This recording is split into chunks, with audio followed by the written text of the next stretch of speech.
quero convidar você a abrir a sua Bíblia no Evangelho de Mateus, no capítulo 6. Mateus, capítulo 6. Nós vamos ler a partir do versículo 9.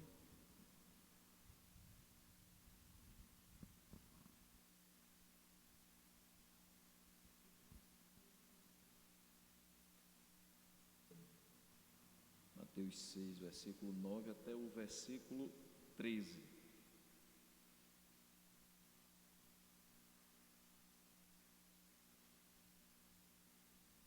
Podemos fazer a leitura? Então vamos lá. Vocês orem assim: Pai nosso que estás nos céus, santificado seja o teu nome. Venha o teu reino, seja feita a tua vontade, assim na terra como no céu. Dá-nos hoje o nosso pão de cada dia. Perdoa as nossas dívidas, assim como perdoamos aos nossos devedores.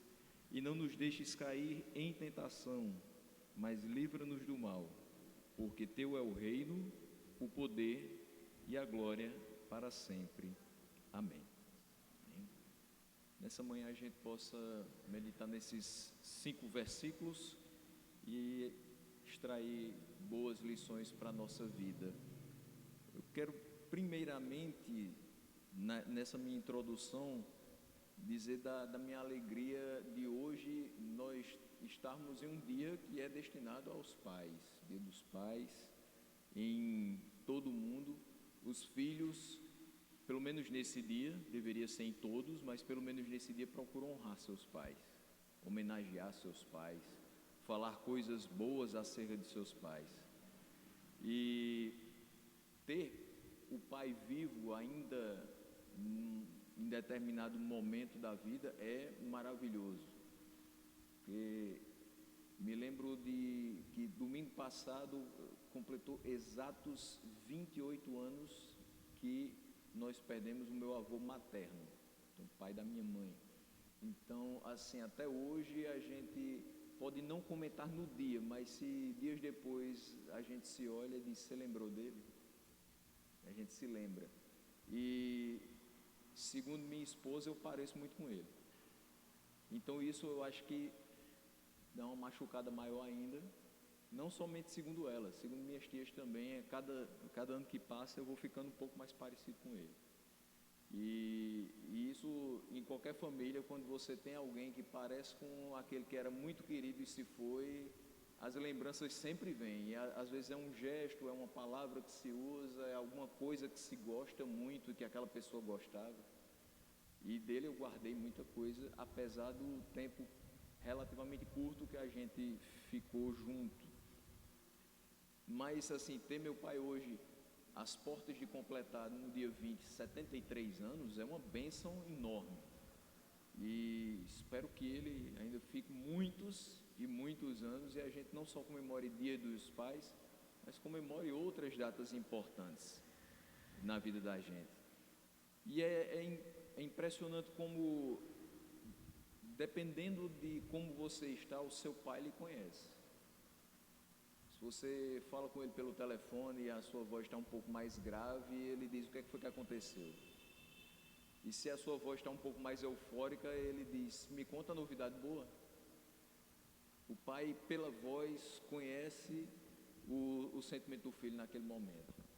Às vezes a gente comenta, e eu, graças a Deus, ainda tive esse tipo de criação, que um olhar diz muita coisa. Então a forma dele olhar, a forma dele falar, um gesto dele, eu já sei o que é que ele está querendo transmitir. Então, da mesma forma que o pai conhece o filho deve conhecer também o pai. E a gente tem, ao longo dos anos, pelo menos nos últimos 30 anos, escutado muito nas comunidades evangélicas a respeito de ter intimidade com Deus. Essa expressão foi se tornando cada dia mais corriqueira, e a necessidade de fato de sermos conhecedores do nosso Pai, assim como Ele é conhecedor do nosso ser. É óbvio que a gente não chega lá, porque o conhecimento dele é extraordinariamente maravilhoso. Ele nos sonda e nos conhece, nós não temos esse poder. Mas como podemos nos tornar íntimos do nosso Pai? Se não meditando na sua palavra e buscando a sua face em oração. Não tem outra forma da gente se tornar íntimo de Deus. Não adianta ter intimidade com Deus participando apenas de um momento de mergulho nas Escrituras, ou um momento de retiro em que você esquece o seu telefone e passa a ficar 2, 3 dias ali só lendo a palavra, só orando. Isso precisa ser contínuo. Imagine que nesses momentos em que a gente está vivendo, alguns conhecidos meus passaram 7, 8 meses sem ver os pais. Eu particularmente não passei uma semana sem vê-los, o máximo que eu consegui. Não deixei de ir, pelo menos uma vez por semana.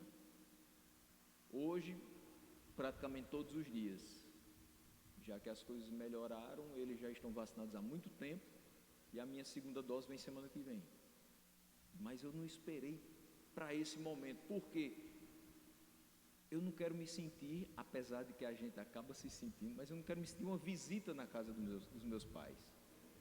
Imagine a gente que passou 3 meses ano passado sem pisar na igreja. A gente não, né? Que a gente estava aqui transmitindo. Mas os membros das igrejas passaram 3 meses fechados sem poder ir para a igreja. E nesse momento que a gente vive hoje, não dá para a gente negligenciar mais, de forma alguma, o dia do Senhor, porque a gente não pode se tornar visita na casa do nosso Pai. Se torna estranho, parece que é um evento. Hoje eu vou para a igreja. Isso deveria ser o nosso hábito, e o hábito só vem com a frequência. Então, nesse dia dos pais, independente se nós ainda temos a graça de tê-los vivos ou não, eu gostaria de meditar um pouco acerca daquele que é o nosso Pai Celestial, através da oração que Ele deixou como modelo para que nós pudéssemos nos comunicar com Ele. Então, nessa introdução eu trouxe a necessidade da gente estar próximo, da gente ser íntimo do nosso Pai. E agora a gente vai ver quem é esse Pai. Algumas características que esse texto revela do Pai que nós temos. Antes disso, nos versículos 5 a 8, o texto de Mateus 6 traz algumas orientações que devem ser observadas quando nós fazemos as nossas orações. Por que eu vou voltar um pouquinho nesses versículos? Porque a nossa oração é justamente o elo que nós temos com o Pai através do Filho. Então, se você perguntar para uma criança lá da Menibrac, de 3 anos de idade, o que é orar? Ela vai dizer conversar com Deus. E é justamente isso. Então, as nossas orações, as nossas conversas com Deus devem observar algumas orientações que Ele mesmo passa para a gente. Primeiramente, que elas não devem se assemelhar às orações dos hipócritas. Eu não devo usar o momento em que eu estou buscando intimidade com meu Pai, orando a Ele, me comunicando com Ele, expressando minha gratidão ou expressando minhas aflições para parecer, utilizando uma palavra bem objetiva, bem clara. Eu não posso me utilizar de um momento tão sublime para querer soar ou parecer superior a outras pessoas, porque não é esse o objetivo. O objetivo é que nós estejamos próximos dele. Se existe alguém que está acima das nossas cabeças, é Ele. Nós não. Eu estou aqui num campo de visão, eu estou acima, mas para Deus eu estou no mesmo nível, e eu preciso tanto estar próximo de Deus como qualquer outra pessoa. Eu preciso exercer isso na minha vida, esse dia a dia com Deus, observando Sua palavra, tentando manter o meu caminho puro e me comunicando com Ele para todas as questões da minha vida. Por que ele fala sobre isso? Porque ele aponta para aqueles que oram de pé nas sinagogas, vão para as esquinas para serem vistos. E infelizmente passam-se anos, décadas, séculos, milênios até, e você ainda consegue ver pessoas que nas suas orações ainda conseguem ter um sentimento de superioridade ou de querer serem vistas pela forma eloquente ou retórica que oram, quando na realidade nossa oração precisa ser a mais objetiva e simples possível, até porque Ele sabe o que é que a gente vai falar. Você não precisa chegar com rodeios para Deus, você não precisa florear a sua oração, você precisa falar o que está no seu coração, porque Ele já sabe. Antes que a palavra lhe chegue à boca, Ele já sabe. Então, chegue desarmado diante de Deus. Ele lhe conhece, Ele sabe a intenção do nosso coração. Então, é interessante também ver que não é pelo muito falar que nós vamos ser ouvidos. Não é pela oração longa, não é pela quantidade de tempo que você fica, mas é a qualidade de tempo que você reserva para estar conversando com Deus. É claro que eu não vou incentivar você a passar somente 5 minutos por dia orando, porque você tem 24 horas. Tirando o tempo que você está dormindo, você tem bastante tempo para reservar para Deus. Mas também não adianta você dizer, eu oro 4 horas por dia. Sim. Qual a intenção do seu coração com isso? Qual a qualidade de tempo que você fica 4 horas, mas você, no final da penúltima oração, você olha assim, falta só 10 minutos, está acabando. É uma coisa que você faz para cumprir algum ritual, ou para cumprir uma tabela e depois não ficou nada. É importante que a gente entenda que o tempo que a gente reserva de oração ele deve ser de extrema qualidade, porque é daquela oração que eu vou derramar meu coração diante de Deus e eu vou também ouvir a sua voz a me orientar. Não é só um monólogo, é um diálogo. Às vezes a gente está falando com uma pessoa, a pessoa recebe uma chamada, ela imediatamente tira os olhos de você e vem para cá. Acabou o diálogo ali. E para voltar às vezes é muito difícil. Ele não tem isso. O tempo que você estiver conversando com ele, ele está atento. Não só a você, mas a mais de 7 bilhões de pessoas que existem nesse mundo. Se todos orarem ao mesmo tempo, infelizmente isso não acontece, porque há aqueles que não acreditam que ele é, muito menos que ele existe. Mas se todos orassem ao mesmo tempo, ainda assim ele ouviria e distinguiria a fala de cada um. Se isso não é maravilhoso, eu não sei o que pode ser. Ele escuta e ele atende segundo a sua soberana vontade.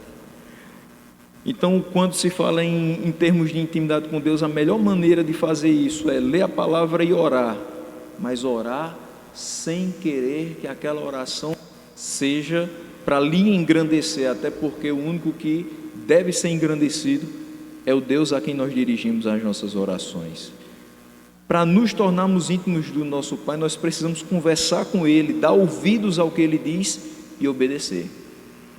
Então, nesse trato com o nosso Pai, não é só falar, é também ouvir. E também não é só ouvir, é ouvir e obedecer. É tanto que Tiago diz, não sejam meros ouvintes, mas também praticantes. E a palavra de Deus está aqui, mas nós também sentimos Ele a nos orientar. Você não precisa escutar um barulhinho no seu ouvido, não precisa ter uma voz aqui diferente. Você está ligado na palavra de Deus e você tem constante contato com Ele pela oração, você vai saber qual é a vontade dEle para a sua vida. Você não precisa mais que uma pessoa venha lá de longe, que não sabe nada da sua vida, aí ela vem aqui e diz alguma coisa sobre você, você fica arrepiado e você diz, Deus falou comigo. Não, você abre a Bíblia e diz, Deus está falando comigo. Você vem à igreja, você escuta a pregação da palavra e você diz, Deus está falando comigo. Você escuta um louvor cristocêntrico e você diz, Deus está falando comigo. Você ora junto com os irmãos, você intercede pelos outros, você diz, Deus está falando comigo. E isso é de fato maravilhoso. Então as nossas orações não podem se valer de repetições. Essa oração que a gente vai analisar a partir de agora não é uma oração simplesmente universal. Eu tenho uma grande dificuldade quando as pessoas me pedem para orar em determinado local e dizem assim, faz aquela oração universal. Essa semana eu tive uma excelente oportunidade, fiquei muito feliz, na reunião dos pacientes aqui de Campina Grande, que semelhante a mim tem a esclerose múltipla, veio a caravana lá de João Pessoa, eles foram para Cajazeiras e depois, né, vieram para cá. Foi uma distância enorme que eles percorreram essa semana, nas regionais. E a nossa neurologista me pediu para fazer uma oração. Eu fiquei assim, que oportunidade, vou fazer essa oração com o maior prazer. Mas eu não cheguei lá dizendo assim, olha, para não ofender as outras pessoas, eu vou pedir aqui que vocês rezem o Pai Nosso comigo. Não, eu ia estar perdendo a maior das oportunidades que eu tive até hoje, nessas reuniões. Então, eu fiz uma oração pedindo que Deus tenha misericórdia de nós, que proteja a casa de cada um, que se for da vontade dEle, que as pesquisas avancem, que os cientistas descubram a cura para isso um dia, e que se assim não for, que Ele continue nos dando qualidade de vida com os remédios que estão disponíveis. Mas eu não poderia deixar de falar para eles que Deus tem cuidado da gente. E eu disse para eles que, naquela oração, que existe um versículo que toca muito no meu coração, nessa situação que a gente vive, não só a nossa particular, mas que o mundo está inserido. Deus age em todas as coisas, até aquelas que a gente acha que são terríveis, que são desagradáveis, para o bem daqueles que amam a Deus. Então, a situação em que a gente está pode ser terrível para muita gente, principalmente para quem descobre tão novo quanto eu descobri e outros tantos. A gente ainda tem adolescentes que têm essa doença, mas a gente vê o seguinte, se não fosse através disso, como eu teria conhecido tantas outras pessoas? Como eu teria tido a oportunidade de orar junto com elas, num momento extremamente aleatório. No meio de uma pandemia, a gente se junta numa sala de aula do Premem, uma maravilhosa aglomeração, porque não cabia todo mundo, não dava para fazer distanciamento, mas todo mundo estava ali com o mesmo propósito, de agradecer a Deus, porque mais um dia a gente passou, mais um mês a gente teve a medicação junto da gente, mais um mês garantido o nosso tratamento, mais um mês a gente pode dizer assim, Deus tem cuidado de cada um de nós, cada um na sua debilidade, cada um nas suas dificuldades, mas Deus supre todas elas e é maior do que todas elas. Então, eu não vou ficar repetindo coisas. Se eu tenho tanto a falar para Deus, se eu tenho tanto a falar para os outros através das minhas orações, eu não vou chegar com malabarismos linguísticos aqui, utilizando ênclise, mesóclise, próclise e pronomes que as pessoas não vão nem entender o que eu estou dizendo. Eu preciso ser claro, objetivo, e que aquela palavra que eu estou falando, por mais simples que seja, por mais pobre que seja a minha linguagem, pelo meu pouco conhecimento de português, mas Deus vai se utilizar dela para atingir o coração de outras pessoas. De fato, não é pelo muito falar que a gente é ouvido, é pela sinceridade do nosso coração.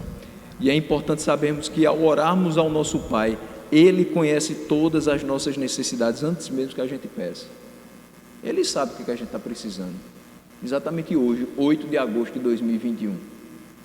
Ele sabe que talvez você esteja pensando, ainda faltam 23 dias para terminar o mês, e eu ainda estou pensando na conta que vai vir dia 25. Será que eu vou ter dinheiro para pagar? Senhor, ajuda. Ele sabe que você está pensando a respeito de algum familiar seu, algum amigo que nessa hora está hospitalizado, e você está dizendo, Senhor, vai lá com a tua mão poderosa, sara essa pessoa, alivia as suas dores. Ele sabe disso. Antes que você peça, Ele sabe. Ele sabe o que está dentro do nosso coração, que está afligindo a gente. As nossas dores mais agudas, Ele sabe perfeitamente. Então, tendo isso em vista, tudo que já foi dito, Ele diz que nós devemos orar assim, Pai Nosso. Nós oramos, nós nos comunicamos, nós fazemos as nossas petições, nós dirigimos os nossos agradecimentos àquele que é o nosso Pai. E já que Ele conhece tudo da gente, já que Ele sabe as nossas necessidades antes mesmo que a gente fale, Não precisa a gente chegar diante dele com artifícios. Para o Pai terreno, a gente às vezes chega com artifícios, a gente chora para tentar comover, a gente fala com a voz mais mansa, mais doce, tenta de alguma forma convencê-lo a não dizer o não que a gente já tem, mas a dizer um sim que a gente espera. Mas para ele não precisa disso. Na realidade, para ele, quanto mais transparentes, quanto mais verdadeiros, quanto mais abertos nós formos, melhor. Saber que Deus é o nosso Pai deve ter alguns efeitos em nós. Eu listei alguns, tem muito mais, mas pelo menos saber que Deus é o nosso Pai deve nos gerar conforto. Por quê? Porque por maior que sejam as aflições, nós temos a sua presença a nos acalmar e a nos proteger. Você diz, eu estou sozinho no mundo, eu não tenho mais pai nem mãe, mas você tem Deus. Isso basta. Lembre-se daquela frase, ela é extremamente verdadeira. Você com Deus continua sendo maioria. Deve gerar também em nós alegria, a alegria de saber que a gente não está só em lugar algum. Por determinada situação, você tem que sair daqui e você se vê sozinho, num local onde você não conhece as pessoas, mas você vai para o trabalho ou para algum estudo, e você diz, e agora? Eu estou me sentindo tão só, estou morando sozinho, eu não tenho com quem me comunicar, eu não fiz amizades ainda. Mas lembre-se que o nosso Pai é onipresente, onde você estiver, Ele está lá com você. Então você não tem por que se sentir só. Isso deve gerar também segurança na gente, saber que Ele é nosso Pai, porque Ele vai nos livrar das mais agudas crises e situações da nossa existência. Eu tenho segurança, quando eu oro a Deus, eu sei que Ele ouve, eu sei que se aquilo que eu quero está em conformidade com a sua palavra e com a sua vontade vai acontecer, então isso me dá segurança. Eu tenho meus medos, eu tenho minhas ansiedades, mas eu estou seguro nele. Eu não deixo de acreditar que Ele faz. Mas também deve gerar temor e reverência, porque o nosso Pai é simplesmente o Rei dos Reis, o Senhor dos Senhores e o Todo-Poderoso. É diante desse Pai que é tudo isso que você se achega na sua oração. E Ele diz, Pai nosso que estás nos céus. Essa ideia que nós temos de Deus estando nos céus nos faz associar o fato que Ele está acima de todos e Ele é sobre tudo e é sobre todos. Mas essa ideia também deve estar associada à realidade de que esse Pai, que é transcendente, que está acima de todos, Ele é imanente, Ele está perto de todos. A gente cantava há um tempo atrás, às vezes a gente ainda canta, que Ele é Deus de perto, mas o autor colocou, e não de longe. Mas a própria Bíblia diz que Ele é Deus de perto e também de longe. Ou seja, Deus está comigo, do meu lado, enquanto eu ministro essa palavra. Mas se eu sair daqui, eu for para o mais distante local que eu não fui ainda, fizer a viagem mais longa, estiver longe de todos os meus familiares, Deus está lá comigo também. A gente está aqui às 10 horas e 11 minutos, aprendendo da palavra de Deus, e Ele está aqui conosco, e o Seu Espírito Santo nos auxilia a compreender e aplicar essa palavra. Às 10 horas e 11 minutos da noite, tem pessoas lá do outro lado, onde as Olimpíadas estavam sendo feitas, também fazendo suas orações, também sendo ouvidas por Deus, também sendo protegidas por Deus. Isso é incrível. Então, é saber que Ele não somente nos criou e nos deixou à própria sorte. Isso não aconteceu. Dizer, está aqui, você foi criado, agora é com você. Isso não acontece. Ele nos criou, nos salvou e nos sustenta com a sua destra fiel. E Ele diz também, santificado seja o teu nome. As nossas orações são direcionadas ao nosso Pai que é santo. É um Pai presente, de perto e que é santo. As nossas orações devem ter também essa visão eu estou me comunicando com alguém que é totalmente santo. E ele é tão santo que os seus olhos não podem contemplar o mal. Então, é natural que os filhos tenham características físicas e de personalidade dos seus pais. E como filhos desse Pai Santo, é preciso que a gente viva de maneira santa e se aproxime cada dia mais do caráter dele. Seja cada dia mais parecido com ele. Versículo 10 diz: venha o teu reino. Isso é um pedido para que o Senhor governe como rei, com graça e glória. Ou seja, eu reconheço, orando nesse sentido, dizendo: venha o teu reino. Eu reconheço o senhorio, o governo de Deus sobre a minha vida. Então eu sei que Ele é meu Pai, eu sei que Ele está perto de mim, eu sei que Ele é santo, eu sei que Ele governa todos os aspectos da minha vida. Quando eu entreguei o coração a Ele, motivado pela ação do Espírito Santo através da pregação da palavra, eu não disse: Senhor, toma um pedaço da minha vida. Eu não disse: Senhor, governa 50% da minha vida, a outra metade fica comigo. É a integralidade do meu ser. Ele toma conta de todas as coisas. Se assim não for, então não sou dele, porque ele não aceita um pedaço. Ele quer tudo de mim. É por isso que o salmista diz também: bendize a minha alma do Senhor e tudo o que há em mim, tudo o que há em mim, bendiga o seu santo nome. O nosso Pai tem autoridade e poder sobre as mais diversas áreas da nossa vida, e esse controle é exercido com graça e com glória. Ele é autoridade, ele não é autoritário, ele não obriga você a servi-lo, mas ele se sente extremamente adorado com o nosso serviço. Ele dá esse privilégio para a gente, de tratá-lo como Pai e de servir a Ele, respeitando a sua autoridade e poder sobre nós. O versículo continua dizendo: seja feita a tua vontade assim na terra como no céu. Então, além de estar presente em nossas vidas, de governar com graça e glória, Deus é sábio nos seus conselhos, e como filhos nós devemos pedir para que a sua vontade se cumpra em nós. O pai terreno, por mais boa vontade que tenha, de vez em quando erra nos seus conselhos. Ele busca o bem, sempre. Ele quer que você acerte, mas nem sempre ele consegue acertar, porque nós somos assim, limitados. Às vezes a gente, por proteção, por medo do que pode acontecer, alguma consequência com o filho, diz alguma coisa que vai fazê-lo perder uma oportunidade. Então aquele conselho não foi 100% certo.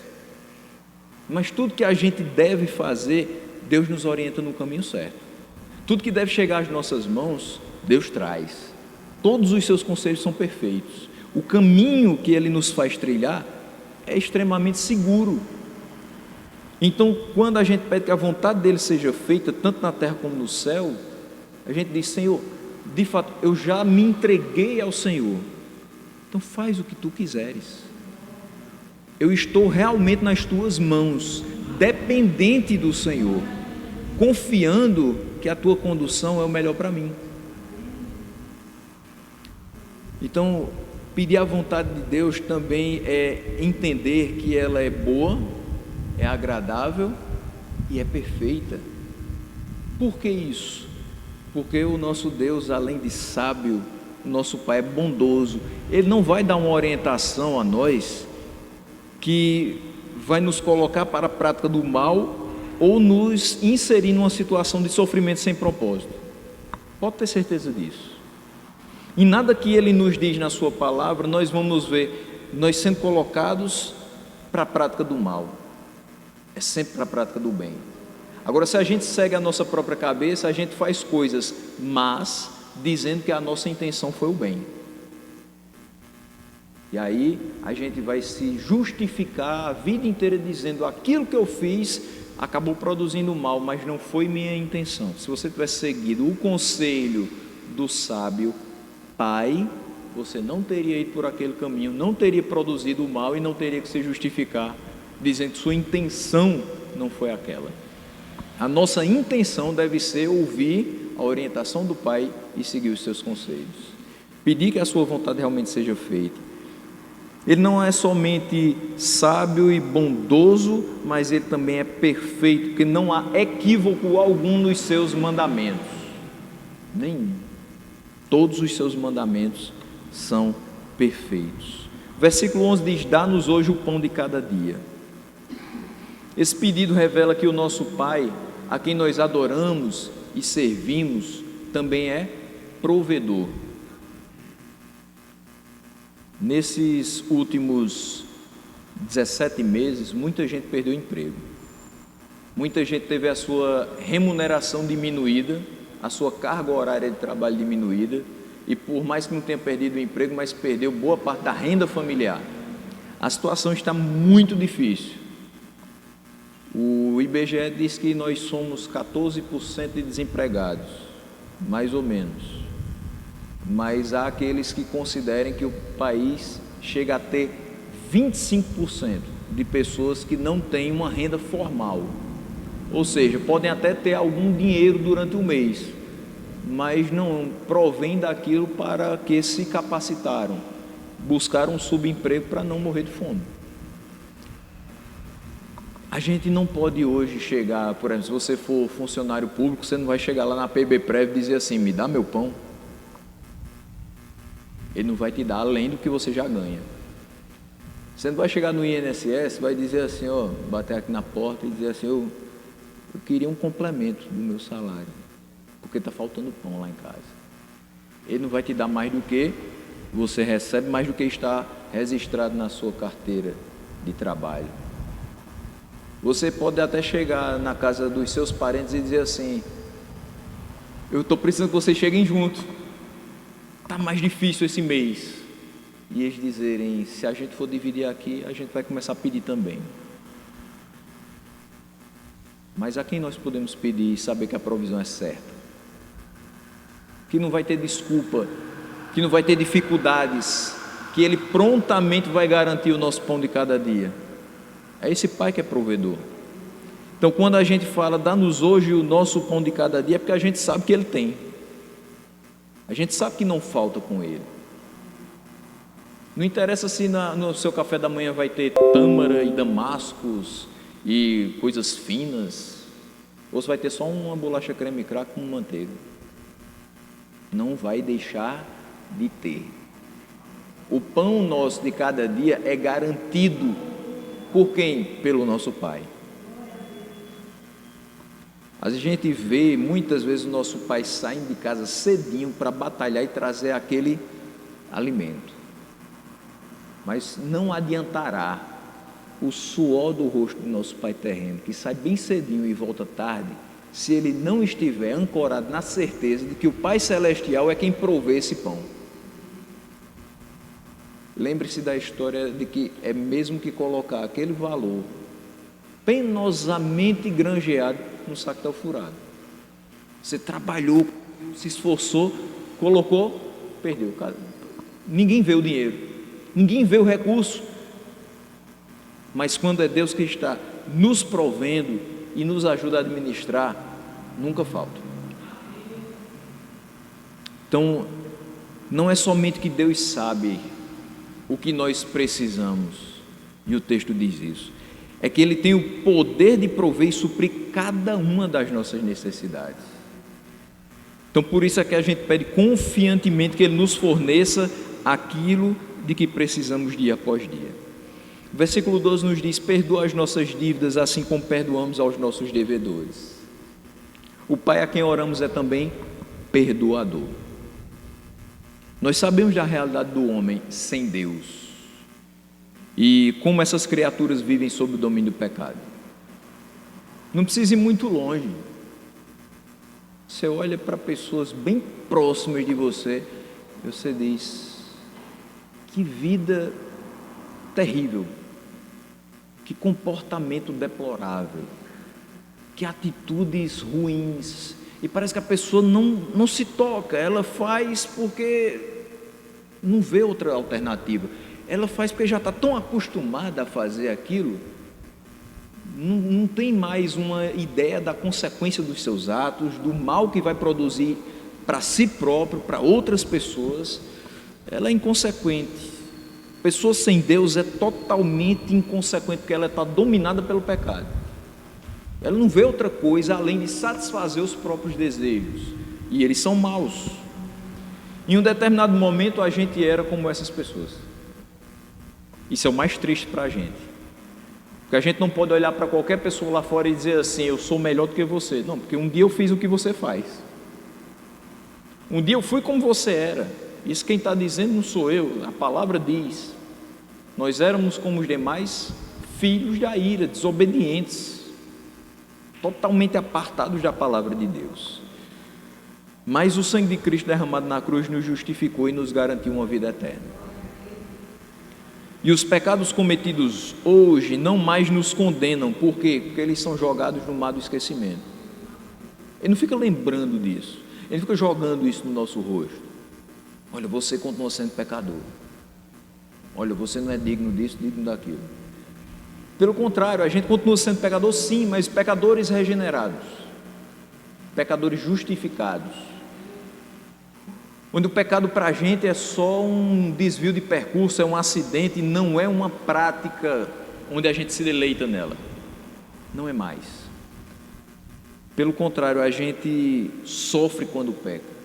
A gente para no caminho e diz: eu errei, de novo, mais uma vez. Eu tenho que confessar os meus pecados, sabendo que Ele vai me perdoar, mas eu tenho que abandonar esse pecado. Eu não quero simplesmente saber que eu vou me dobrar diante dEle, pedir que Ele me perdoe, e Ele vai me perdoar, mas isso virá um ciclo vicioso na minha vida. Eu tenho que abandonar porque eu quero alcançar misericórdia. Então, nós temos fé no Filho, e a todos quantos têm fé no Filho, recebem o Filho, foi-lhes dado o poder de não serem mais simples criaturas, mas serem feitos filhos de Deus. Então, nós hoje podemos dizer que nós fomos adotados por Ele, nós somos filhos de Deus, Ele é de fato nosso Pai. Isso faz uma grande diferença em relação a quem simplesmente vive como se Ele não existisse.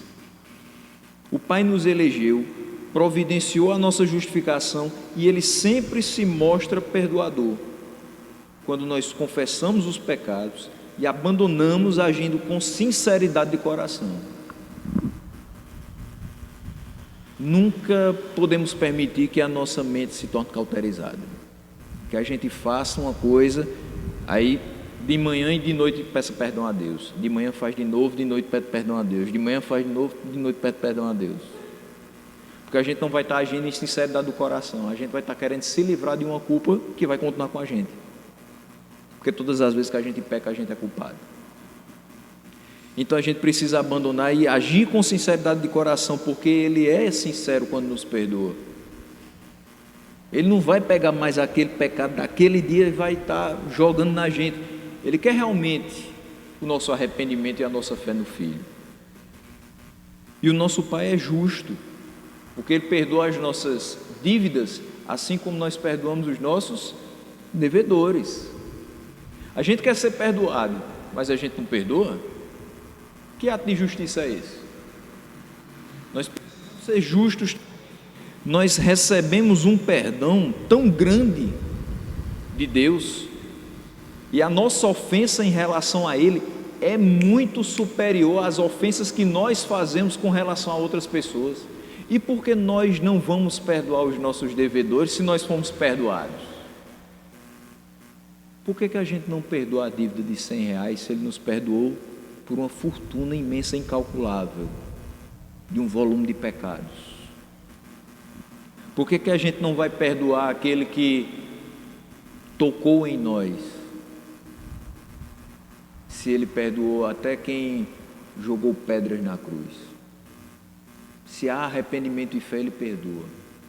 Se há arrependimento verdadeiro, nós devemos nos abrir para perdoar também. E mesmo que não haja em primeiro momento, busque perdoar. Busque com o seu exemplo de filho desse pai perdoador e justo, que outras pessoas olhem para você e lhe peçam perdão em um determinado momento, mas você já liberou esse perdão, seu coração não está mais preso por aquilo.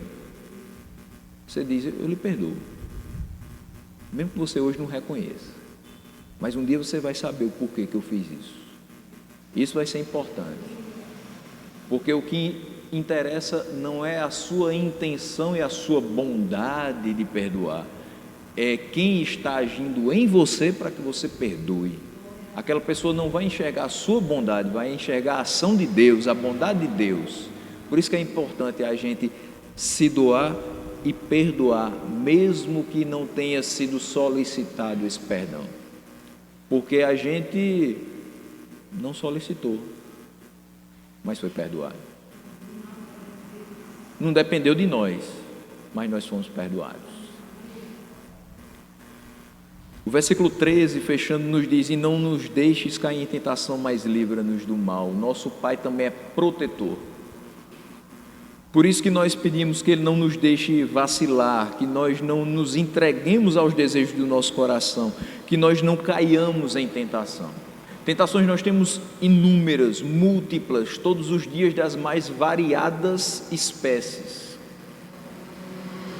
Os nossos olhos são tentados, a nossa mente é tentada, nossas mãos são tentadas, os nossos pés são tentados, mas todo o nosso ser é protegido por Deus quando nós nos colocamos numa posição de dependência dEle para resistir a essas tentações. O nosso braço não vai conseguir resistir, o nosso intelecto não vai conseguir não ser ludibriado pelas tentações, o nosso coração enganoso vai se deixar levar por determinadas coisas, mas se nós estamos confiando no nosso Pai que é protetor, Ele vai nos fazer resistir, Ele vai nos fazer não cair nessas tentações. Os perdoados fazem essa petição ao Senhor, porque eles confiam em Deus e não confiam em si mesmos. Eu fui perdoado, então eu sinto que eu preciso estar o tempo todo observando as palavras daquele que me perdoou, obedecendo às orientações daquele que me perdoou e pedindo que Ele continue me protegendo, porque eu fui perdoado desses pecados, mas ainda existe algo terrível em mim, que é uma natureza pecaminosa. Eu sei que eu vou errar, por mais que eu não queira. Então eu preciso de uma força muito maior do que a minha, que é a força dEle, para resistir às tentações. O Pai pode provar-nos, mas nunca vai nos tentar a pecar, e Ele não vai nos permitir ser tentados além da nossa habilidade de suportar. Tem muita gente que vê Deus de várias formas, até um senhorzinho de barba branca que está sentado num trono esperando que a gente chegue lá, como netinhos dele, pedindo que Ele afague a nossa cabeça e diga: servo bom e fiel. Mas quando a gente olha para Deus como se fosse alguém que nos tenta, isso é muito pesado, isso é muito ruim. Ele não tenta a gente a pecar. Muito cuidado quando disser assim: Deus permitiu que isso acontecesse. A gente sabe que Deus permite que as coisas aconteçam, mas não é sem propósito. Ele não permite que determinadas coisas aconteçam para ver até o limite das nossas ações. Vamos ver se ele vai pecar agora. Não é isso. É a extensão do crescimento que Ele quer promover na gente.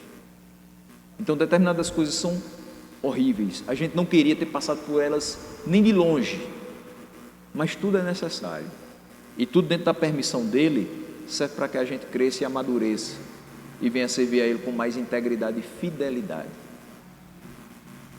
A tentação foi pesada? Foi. A situação foi grave? Foi. Mas se eu estava com Ele, eu passei e aprendi. E aprendi inclusive que quando a corda está apertando no limite, Ele sempre vai lá e afrouxa, porque a carga nunca é maior do que o que nós podemos suportar. Enquanto estiver folgado, Ele vai deixar. Porque aí você também tem que mostrar, nós temos que mostrar que nós estamos realmente engajados nessa história, nesse projeto de servir a Ele, de honrar a Ele, de viver para a glória dEle. Mas quando apertar um pouquinho mais e a gente pedir por essa proteção a Ele, Ele vai estar pronto para agir. É somente pela proteção do nosso Pai e pela condução da sua mão que os seus filhos resistem às tentações, suportam os dias maus e continuam vivendo em dependência total e confiança nele. Finalizando, ele diz: porque teu é o reino, o poder e a glória para sempre. Nós cremos que Deus manifesta cada uma dessas características que a gente viu nessa manhã. Nós cremos nele não somente pelo que ele faz, mas por quem ele é. A nossa fé não está baseada no que ele faz, no que ele nos dá, no que ele nos proporciona, mas em quem ele representa nas nossas vidas. Então, além de tudo que nós vimos, a oração que nos foi deixada por modelo ainda afirma que Deus é dono de todas as coisas, porque dele é o reino. Ele tem todo o poder e toda a glória deve ser devotada a ele. Então, que nós vivamos na dependência e em obediência ao nosso Pai Celestial, a quem nós amamos, a quem nós adoramos e a quem nós recorremos, porque Ele nunca tarda, nunca falha e nunca nos desamparará. Amém? Deus nos abençoe nessa manhã, em nome de Jesus.